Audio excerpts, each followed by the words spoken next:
Quem já encontrou, diga amém. Amém.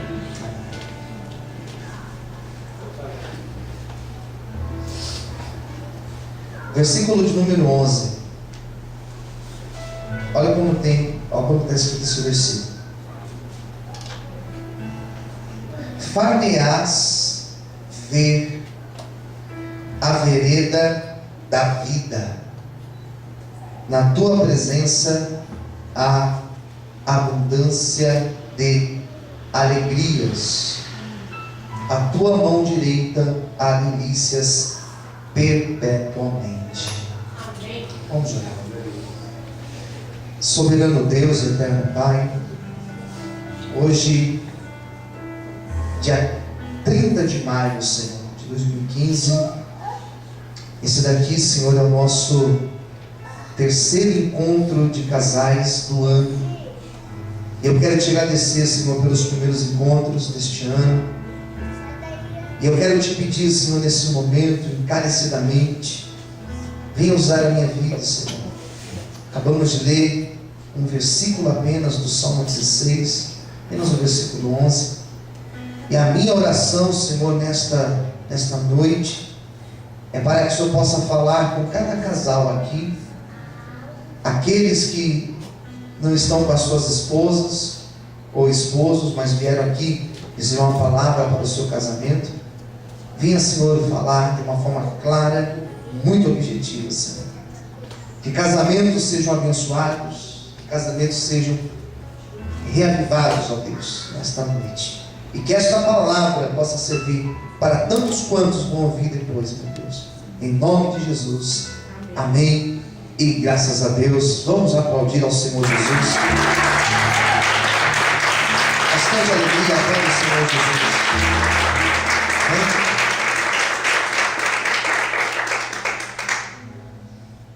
Eu li só um versículo, e esse versículo que nós acabamos de ler, ele fala de estar na presença de Deus. A verdade é isso, que na presença de Deus há, então uma palavra que eu gosto também, que é a palavra abundância. O texto fala assim, que há abundância de alegria na presença de Deus.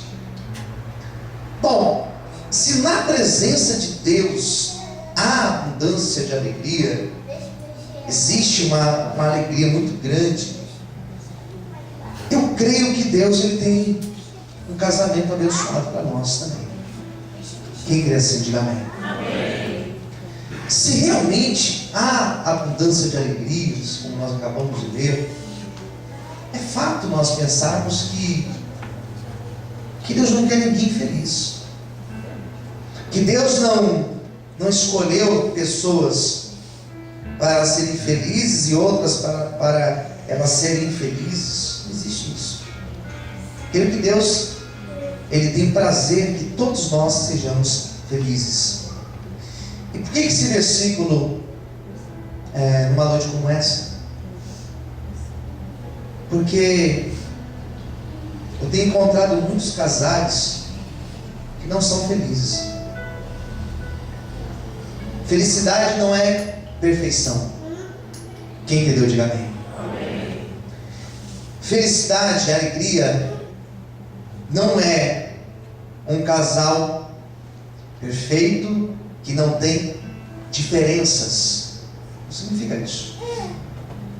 Um casal que tem alegria, que tem a felicidade, não significa que não é um casal que em um determinado dia acorda, tem um problema e no outro dia não tem, e por aí a rotina da vida se segue. Felicidade não está ligada a estas coisas.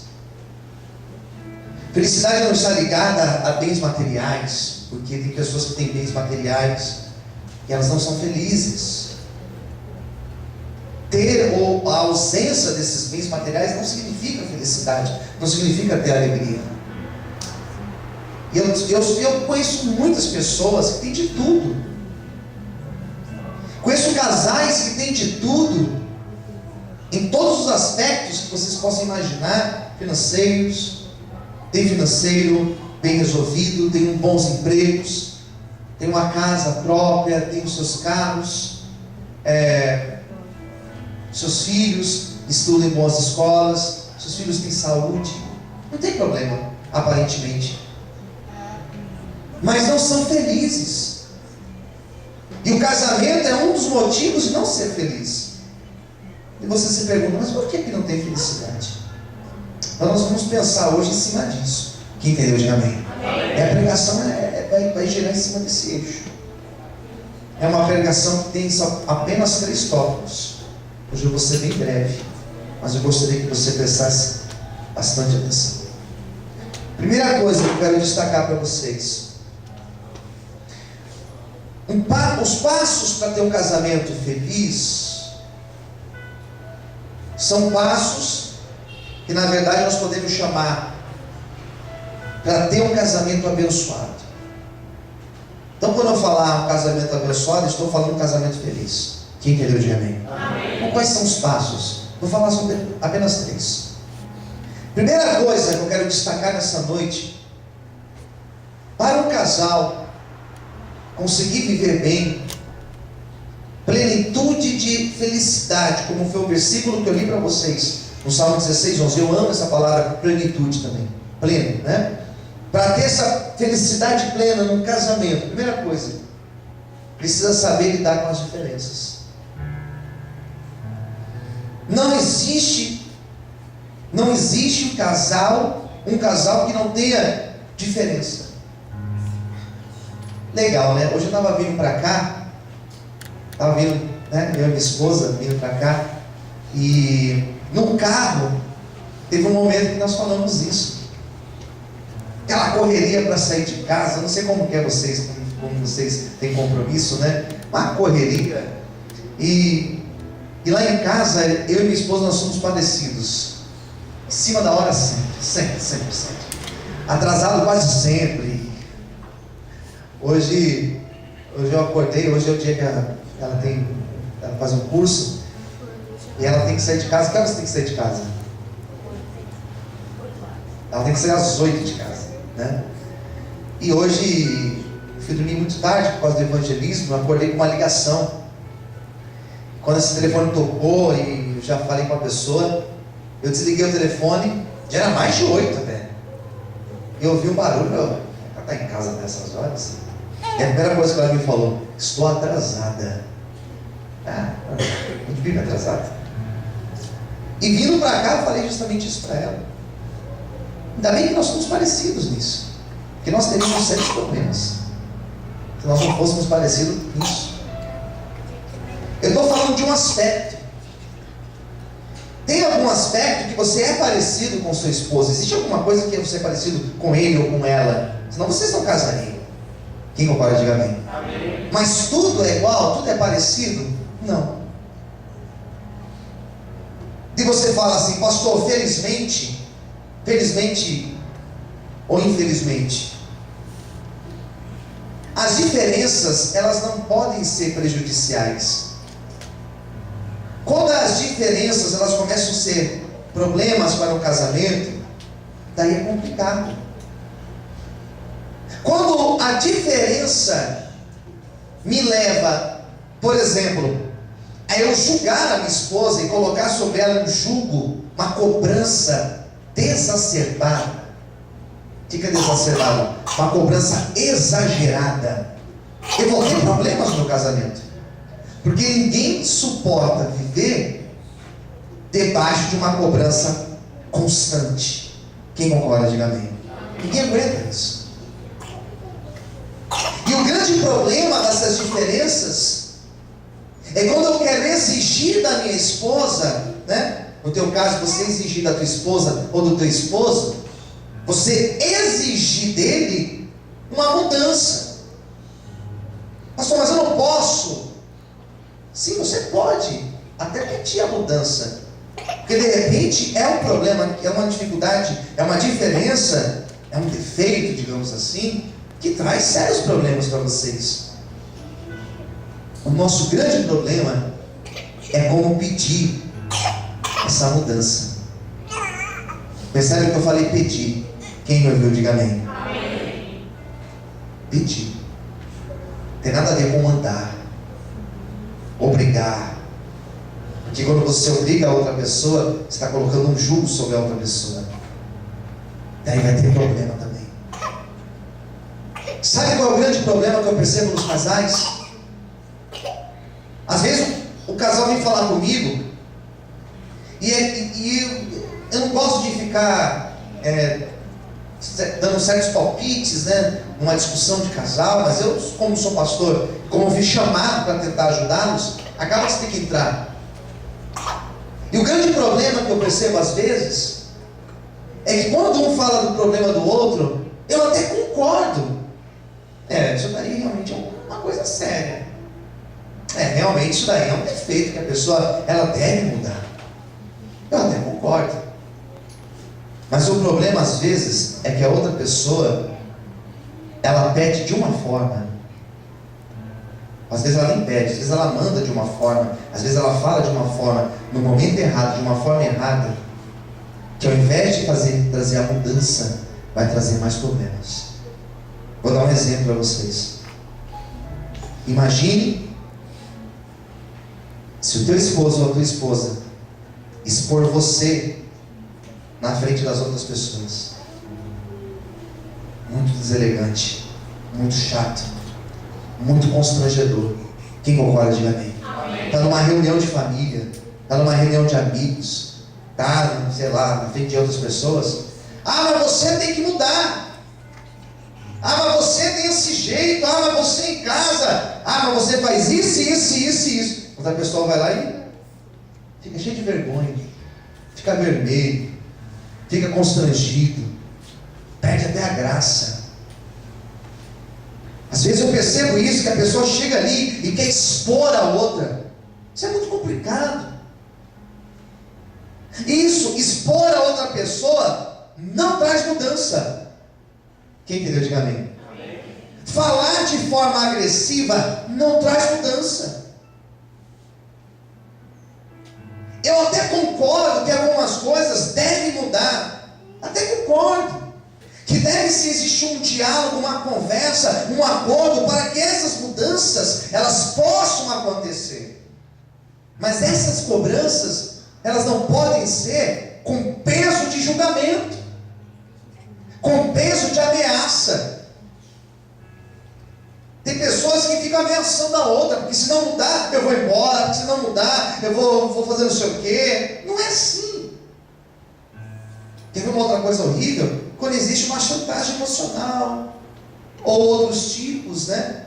Porque se você não fizer, eu não vou fazer tal coisa, e por aí fica tendo problemas no casamento. A mudança, ela deve existir sim, mas todo casal deve aprender a lidar com as diferenças. Posso ouvir amém? Amém. E aquilo que não é possível mudar, porque não adianta eu chegar para minha esposa, vou dar um exemplo, né? Posso dar um exemplo? Chegar para minha esposa e exigir, por exemplo, a partir de hoje, nós vamos acordar às 4 horas da manhã. A gente tem uma esteira em casa. Quem tem esteira em casa? Bota assim na mão. Alguém tem esteira em casa? Ninguém tem esteira em casa aqui? Que bom, glória a Deus pela vida de vocês. Eu tenho, mas é como se não tivesse. Devo ter usado ela, sei lá quantas vezes. Acho que eu usei a mesma quantidade que eu usei as equações que eu aprendi na época de matemática lá na minha escola. E eu exigi da minha esposa, a partir de hoje nós vamos acordar às 4 horas da manhã, a gente começar a fazer esteira todo dia, 1 hora. Vou exigir isso dela. Ela vai falar assim: você é maluco? A gente dorme meia-noite, 1 hora da manhã, vamos acordar às 4 para andar de esteira. Tá louco? Eu posso exigir isso dela? Faz sentido eu exigir isso dela? Eu pego cada casal maluco, irmãos, que o cara quer exigir umas coisas, ou que a mulher quer exigir umas coisas. Eu falo assim: gente, que mundo nós estamos?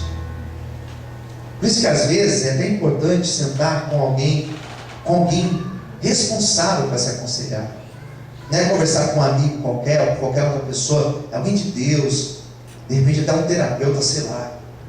Porque às vezes está existindo uma cobrança que ela é indevida. Quem entendeu, diga amém. Amém. E ninguém gosta de viver debaixo de jugo. Uma outra coisa sobre mudança que eu tenho aprendido, isso eu tenho aprendido lendo bastante, pesquisando e aplicando na minha vida e vendo outros casais, é que a mudança começa em mim. Talvez o problema do casamento, quando um problema existe dentro de um casamento e precisa se mudar alguma coisa, os dois têm parcela nisso. Concorda comigo? Quem concorda, diga amém. Amém. Não é 100% culpa de alguém. Pode ser uma grande parte, mas todos nós temos uma parcela. E eu tenho aprendido e tenho aconselhado muitos casais a fazerem isso. A mudança, ela parte de mim. Mas eu vou mudar? Muda primeiro você. Faça primeiro você a tua parte. Se você quer mudar a dinâmica do teu casamento, comece por você. Comece você a acordar às 4 da manhã e fazer esteira, antes de cobrar que a esposa ou o marido faça. Pastor, mas é difícil, eu sei que é difícil. Mas comece você a mudar. Quem me ouviu, diga amém. Amém. Comece você a mudar e o casamento melhora. Daí você vai fazer uma pergunta para mim. Você deve estar pensando nessa pergunta. Estou lendo o teu pensamento. E se eu mudar e ele ou ela não mudar? Isso pode acontecer? Sim ou não? Sim. Sim. Só que existe uma coisa. Quando você muda, quando você realmente se esforça para mudar, a tendência é melhorar. A tendência é você constranger a outra pessoa e ela acaba que muda também. Mas se isso não acontecer, saiba que Deus está vendo o teu esforço. Amém. Glória a Deus. E que de alguma forma Deus vai agir no teu casamento e a mudança virá em nome de Jesus. Você pode aplaudir o Senhor por isso? Amém, queridos? Posso ouvir um amém? Primeira coisa, então, primeiro passo para melhorar ter um casamento feliz e abençoado, né? É lidar com as diferenças. 2, são 3 tópicos, tá? Já estou no segundo. Aprender a amar e demonstrar o amor. Aprender a amar e demonstrar o amor. Quem entendeu, diga amém. Amém. Repita comigo: aprender a amar. Aprender a amar. Não, tá fraco, mais forte. Aprender a amar. Aprender a amar. Mais alto para guardar. Diga: aprender a amar. Aprender a amar. E demonstrar o amor. Demonstrar o amor. Amém? Amém. Daí aqui tem um grande desafio. Isso aqui é desafiante. Por quê? Porque cada pessoa é uma pessoa. Eu tenho certeza que quando vocês ouviram, inclusive eu, quando nós ouvimos aqui o Rodrigo e a Ellen, né? Quando nós ouvimos eles aqui falando aqui na frente do carinho, expressando as palavras, com certeza teve alguém aqui dentro que falou assim: meu Deus, eu gostaria de ter essa desenvoltura, chegar lá e falar também. Mas eu sou muito tímido. Eu não sei falar. Se eu for falar lá, eu vou tremer. Quando eu faço casamento, geralmente eu pergunto. Aqui eu fiz alguns casamentos.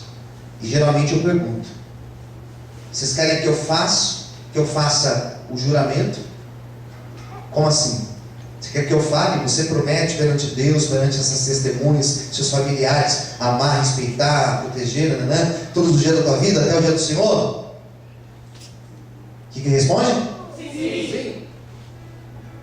Pergunta para o outro, né? Mesma pergunta: você promete perante Deus? Sim. Às vezes, já teve casos, talvez acho que 1 ou 2, que o casal quis fazer o juramento.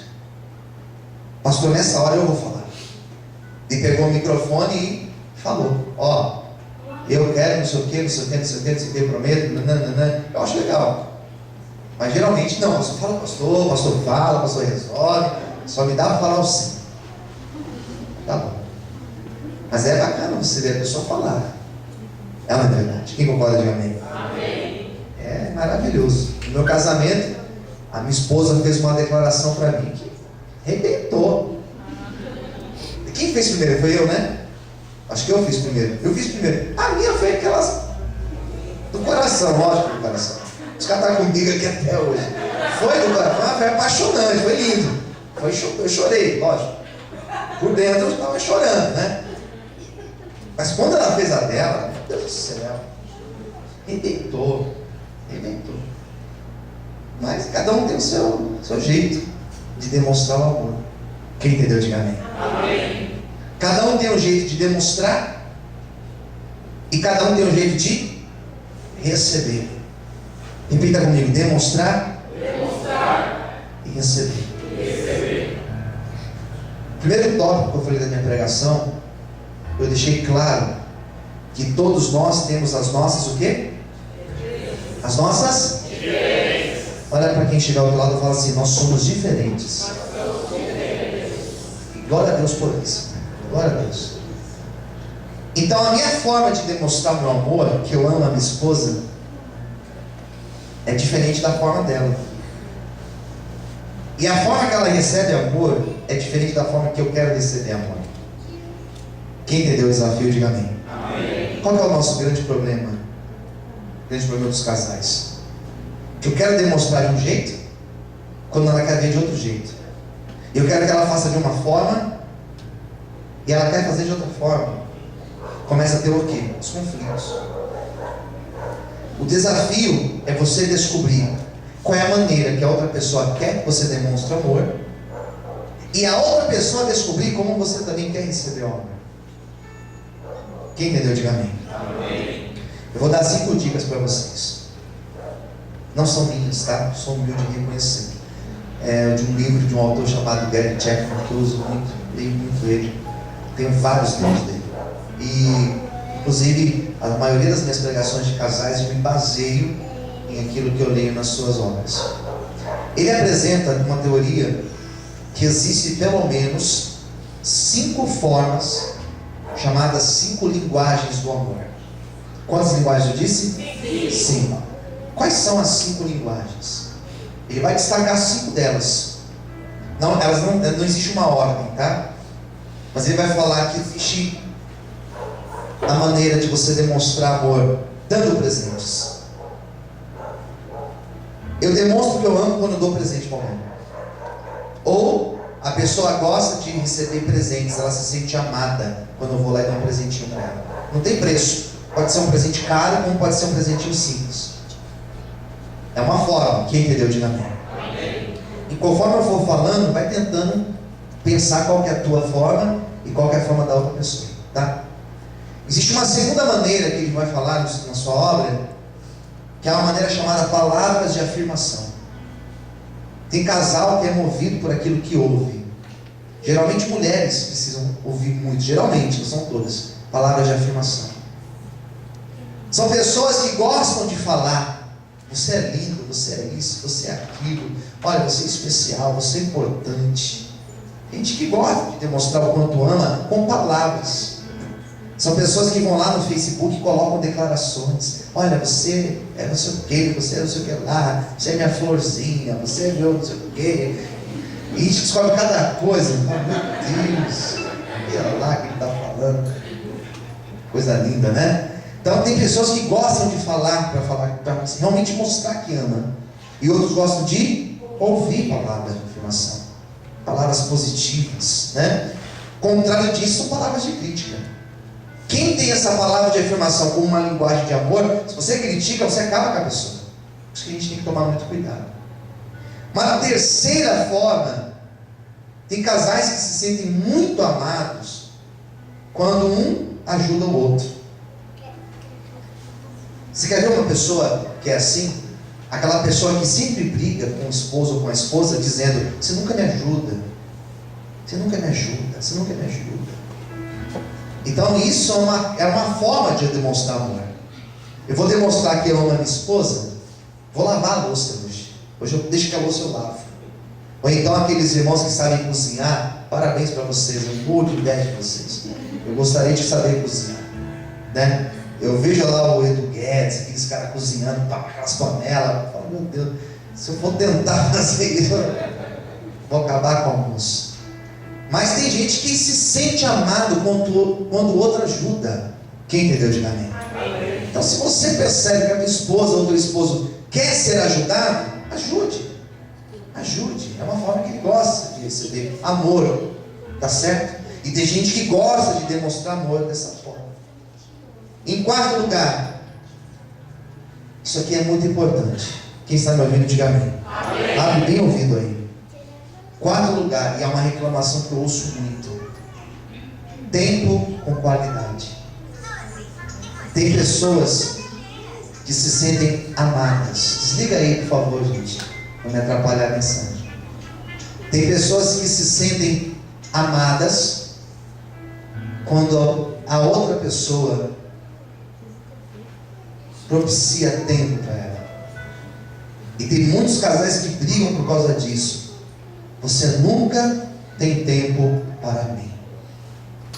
Quem entendeu? Diga amém. Amém. Casal que tem sérios problemas com isso. São casais que às vezes, não, mas eu estou junto com ela, pastor. Estou sempre junto. Tá, não significa que você está dando tempo. Ontem eu estava com meu irmão jantando, e na outra mesa tinha um casal, e a mulher assim olhando para o cara e o cara no celular. Eu não sei o que ele estava fazendo naquela hora no celular. Sei lá, de repente era alguma coisa importante, mas aquela hora a coisa importante. E a mulher olhando para ele ali no celular. Isso é tempo com qualidade, irmão? Sim ou não? Isso não é tempo com qualidade. Ou então, não, vou ficar hoje em casa com a minha esposa, ou com o meu marido. Vou ficar em casa hoje, vamos ficar em casa. Ele vai para o quarto, ela vai para a cozinha, ou vai lá para o sofá e liga lá a televisão e fica lá, pá. E a mulher fica lá fazendo outra coisa. Isso é tempo, qualidade? Sim ou não, gente? Não é. Se o problema tem sido tempo no teu casamento, tempo, qualidade, é você sentar, é você ir no Vila Lobos, é você ir para uma praça, é você ir na praça. Não gasta nada, moço. Gasta nada. É você ir no shopping, dar uma volta. Ah, pastor, mas é perigoso ir no shopping com a minha esposa. Então não vai no shopping, vai em outro lugar. Eu sei como é que é, moço. Tenho duas mulheres, minha esposa e minha filha. Eu sei como é que é. Você já entra gastando. Desde a entrada você está gastando e vai gastando. Né? Tem jeito. Mas é tempo. E o casamento precisa de tempo. É uma forma de nós demonstrarmos amor e recebermos amor. E em quinto e último lugar, que também é uma reclamação que bomba. Muita gente reclama. Toque físico. Tem muitos casais com problema na vida afetiva, na vida sexual. Esses dias aí eu atendi uma pessoa que me disse: pastor, às vezes eu fico um mês sem dar um beijo na minha esposa, sem encostar na minha esposa. Eu falei: então vocês estão com um sério problema. Vocês precisam de ajuda. E pena que eles não estão aqui hoje para receber uma oração pelo casamento deles. Às vezes fala que precisa de ajuda, mas não se move, né? E o toque físico, tem muitos homens que se sentem amados pelas suas esposas quando elas tocam, quando elas têm carinho com eles. E tem muitas mulheres também que cobram isso. Meu marido não me toca, ele não me dá carinho. Às vezes ele me usa só. Isso é muito sério. Precisaria até de mais tempo para explorar esse tema da sexualidade dentro de um casamento. Mas é um problema seríssimo. Se isso tem sido um problema no teu casamento, fica aqui uma dica. Talvez a forma que a pessoa quer ser amada é através de um toque físico, que você pode propiciar. E às vezes, infelizmente, tem muitos casais que não têm casa e infelizmente não buscam uma mudança e acabam com o casamento por causa disso.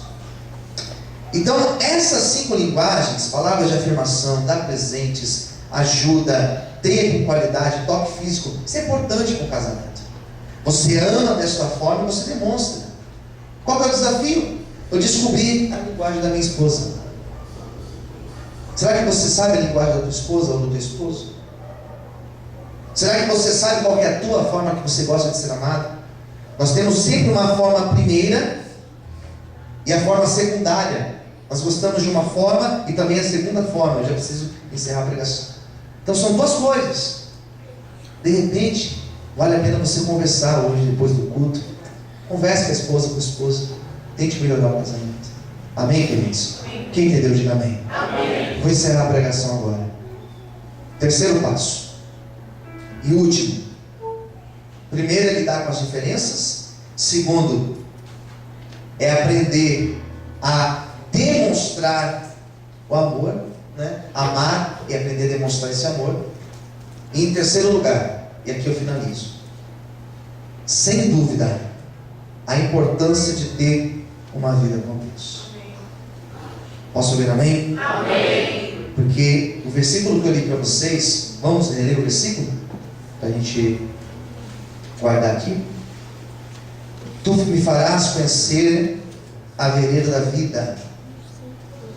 Na tua presença há plenitude de alegria. A tua mão direita há delícias perpétuas, perpetuamente. Ou seja, na tua presença. Na presença de quem? Na presença de Deus. De Deus. Um casamento abençoado, queridos.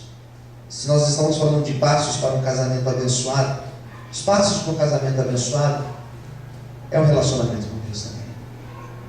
Eu faço vários casamentos e às vezes faço casamentos de pessoas que não frequentam a igreja. Já fiz casamentos de pessoas que nunca entraram numa igreja evangélica. Fiz um casamento uma vez dentro de uma balada, irmãos, para vocês entenderem a pegada da coisa. Os caras fecharam uma balada na Vila Olímpia. Pastor, você pode fazer um casamento, me passar endereço, eu não sabia onde que era. Quando eu cheguei na porta, eu falei, não deve ser aqui não. Não, mas é aqui mesmo. Eu falei, Jesus, é uma balada. Um DJ, não sei o quê. Queria até que eu rezasse o Ave Maria, está na onda dos irmãos católicos. Eu falei, mas Ave Maria não dá, pode ser o Pai Nosso? Ah, pode, né? Tá bom. A gente vê de tudo, irmãos, uma benção.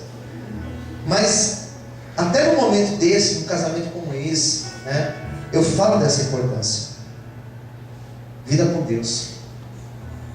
E o relacionamento com Deus, ele precisa se dar em duas esferas. Eu individualmente, quem entendeu, diga amém. Amém. Eu na minha individualidade, e o meu casal, o meu casamento. A saúde da minha vida espiritual e a saúde do meu casamento, espiritualmente dizendo. Então, para eu ter um casamento abençoado, é estar bem com Deus. Porque um casal que está bem com Deus é um casal que tem Deus como o centro da vida. E se Deus é o centro da nossa vida, nós temos outros propósitos, outras metas. É importante. Por isso, é que encerra. Por isso, em nome de Jesus, busca Deus junto com seu esposo ou com sua esposa. Antes de qualquer coisa que você fizer, lembre de Deus. Antes de você ter um problema, uma discussão com a tua esposa, lembre de Deus. Lembre que Deus é o Senhor do casamento. Lembra que um dia que você pediu a bênção de Deus, e Deus é o maior interessado em ter seu casamento feliz. Se vocês estão passando por alguma dificuldade no relacionamento, isso acontece. Peça ajuda para Deus. Posso ouvir amém? Amém. Se não está conseguindo ter conversa, acordo, peça ajuda para Deus. Antes de divórcio, antes de ir um para um lado, outro para o outro, ore, busque a Deus, e Deus vai ajudar vocês. Esse é meu desejo nesta noite. Amém. Em nome de Jesus. Vamos aplaudir. Essa é a palavra de Deus para vocês. Que Deus abençoe cada um. Nós vamos ficar em pé nesse exato momento. Você vai segurar na mão da esposa ou do teu esposo. Pastor, ele não veio hoje, ou ela não veio. Ore pelo teu esposo agora, pela tua esposa.